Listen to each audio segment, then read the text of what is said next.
એક જંગલમાં કાગડો અને કાગડી રહેતા હતા. બંને ખૂબ જ સારા મિત્ર હતા. એક દિવસ કાગડો ઉડે ઉડે ગયો અને તેને એક ખેતરમાં સુવર્ણ સરખા ઘઉંના દાણા મળ્યા. તેણે થોડા દાણા ચાંચમાં ભરી લીધા અને ઘરે આવ્યો.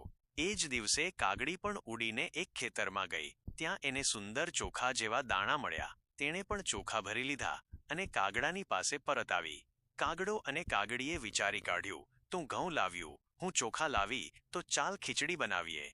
દેટે મળીને ઘાસ લાકડા લાવ્યા, પાણી ભરી લાવ્યું અને નાના મટકામાં ખીચડી રાંધવા લાગી. જ્યારે ખીચડી તૈયાર થઈ ત્યારે બંનેએ વિચાર્યું, આ ખીચડી તો વધુ સ્વાદિષ્ટ છે, ચાલો અમારા પંખી મિત્રો સાથે વહેંચી લે. પછી તો કાગડો કૂકમો બોલી બોલી બીજા પક્ષીઓને બોલાવવાનું શરૂ કર્યું. કબૂતર, ચકલી, ધોળિયો, કોયલ અને બધાને આમંત્રણ આપ્યું.